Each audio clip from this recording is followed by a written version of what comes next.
Alright, did anybody in here not grow up in the United States? Okay, for those of you that did grow up in the United States, do you think that all around the United States could be recognized as one of the best countries in the world? Alright, so the general consensus that is the United States is one of the best countries in the world, and this is true. All around, they are an economic powerhouse. They lead most nations in defense. While they may not be the top in economy, they don't get all the way up there with China and countries of that like, but they are all around a powerhouse in regards to other nations. This is true for everything except when it comes to education. The United States ranks 24th in literacy among 65 countries, and that's according to Johnson in 2015. So we can see that although we do lead other nations in our economy, in defense, and freedom and stuff like that, when it comes to education, uncharacteristically, we do not lead other countries. So due to the United States' relatively low position among other nations in regards to education, it is necessary that all students in all levels of education, including and after middle school, should be rewarded with scholarship money for providing maximum effort and also for completing specific intellectual activities. So we'll focus on three main ideas today. The first one is the current situation of the United States education. The second is options that we have to fix this problem. And the third is current examples that prove that the options work. So as a Jesuit student at St. Louis University, we all have a responsibility to focus on our future, and this is the best way we can do that because education shows a direct correlation to the future success of future generations to come. So first, we're going to want to learn a little bit more in depth about the current situation of U.S. education. First of all, education is very important for our future. It has been shown through multiple different studies that it has a direct correlation with the success of our economy, with the success of many other things, with the success of even our kids and their kids and kids to come and generations to come. A 2011 study found that PISA, which is the program for international student assessment, found that PISA scores are an economic indicator, and rising scores are a good sign that a country's economy will grow as well. That's according to Ryan in 2015. Compared to other areas such as economy and defense and stuff like that, like I've said, education is very poor. The United States has a cognitive skills and educational attainment score of 0.39. And although that number doesn't show a whole lot of correlation, or doesn't really give you any context, what that means is that in terms of cognitive skills and educational attainment, we rank 14th out of 40 countries. So while we rank in the top 5 in most other categories, we are overwhelmingly average in terms of education. Secondly, education is poor, as these quotes and this evidence has shown. So obviously we need to make a change. There are many options for change. This can include more intense training of teachers, better schooling for teachers, or maybe even, as many have proposed, a kind of a nationwide standard for education.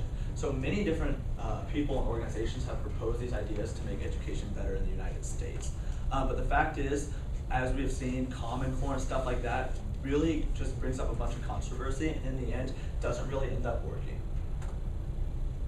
So the best option is to reward kids with scholarship money for specific intellectual activities and also for providing maximum effort. Fryer found something that does work, paying for specific habits. For example, rewarding kids for reading books or learning specific math lessons. And that's from Kobliner in 2012. Pretty much what that means is most people would contend that just paying kids won't work because then there's different ways to cheat. Some kids are just naturally smarter than other kids who have disabilities, and it's not fair just to pay kids just because they get good grades. So what we have found and what Fryer found that does work is paying them for specific intellectual activities, for reading certain chapters out of books, for learning specific math lessons and showing that they learn them. So this is what's important, is that we aren't paying for like getting a 4.0 GPA. We're just paying for our kids are just getting paid for doing specific activities. So obviously the best option is to reward them with scholarship money. This is the only thing that won't bring up controversy such as No Kid Left Behind and Common Core have in the status quo. So thirdly, the fact that rewarding kids is the best option is supported by current examples. There are many current examples going on where the United States is actually paying kids for specific things in schools. Now different programs have different variations on how they intend to go about this. But some examples are the first example is at Fresno State University, the Castle Rock Apartments there, which would just be like equivalent to the standards here at SLU or an apartment on campus. What they're doing is they're rewarding kids for excellence in school in many different areas, so not just good grades, by giving them half-price rent scholarships. So there's different ways that we can reward kids for showing this excellence in school. Also, there are many other examples, such as New York City's Spark program, the Paper Project in Chicago, and Washington, D.C.'s Capital Gains Project. So in some major cities around the country, we can see that people are already implementing these ideas to make education better in the United States. Washington, D.C.'s Capital Gains Program gives middle school students cash rewards for performance in 5 areas. So we can see that this exact program doesn't just reward for specific things, they actually look for excellence in 5 areas.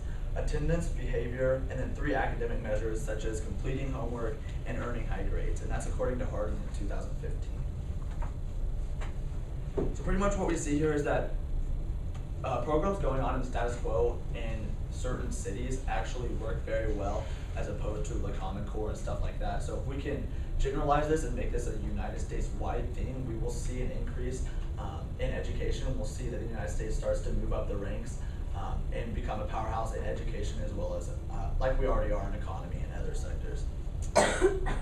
So in conclusion, there's a definite need for change in U.S. education. The current situation is very poor, and unlike other areas with the United States compared to other nations, we see that the United States is lacking in education. So due to the U.S.'s low position, we need to pay kids or even adults, teenagers, including and after middle school, for completing specific intellectual activities, for providing maximum effort in the classroom.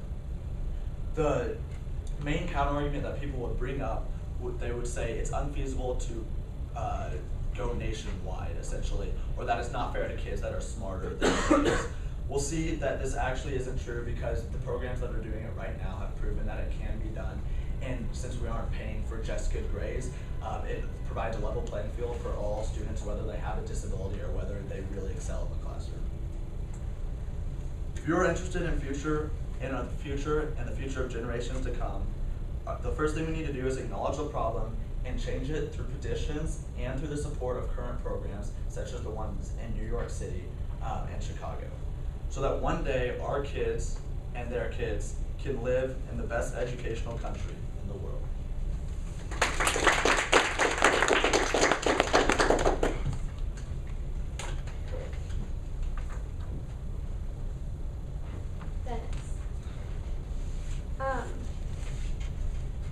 Do you mind if I awkwardly read my question off the paper to make sure I get it perfect? I kind of think this monetary incentive could negatively impact the culture and attitude in academia. Do you agree with that statement, or do you think that things will remain the same? I think things will remain the same if we implement this, mainly because there's already a sense of scholarship money. It's just rewarded after the fact. So really what we're doing is integrating scholarships like into the present. So the same that you work hard to get good grades in high school and then are rewarded for it with scholarship money for college would be the same way you work in college. You just get the scholarship money more immediately, so it provides better incentive. Dennis, what is your question? My question to you is, students from developing countries, for example, the developing countries in the third world, come to the U.S. to broaden their horizon and to improve, to get good education. How would you respond to that? Since you were saying the education needs to improve in the U.S.? Yeah. Okay, so I'm not saying that the United States is the worst in education, and we definitely do have a good education system. It's just compared to other sectors, it's overwhelmingly average, and there is definitely countries such as in Europe, such as Finland and Iceland, and even Great Britain. They have a lot better education than the United States. So I'm not saying that that we necessarily are worse than everybody else, and that education in developing countries is better than the United States.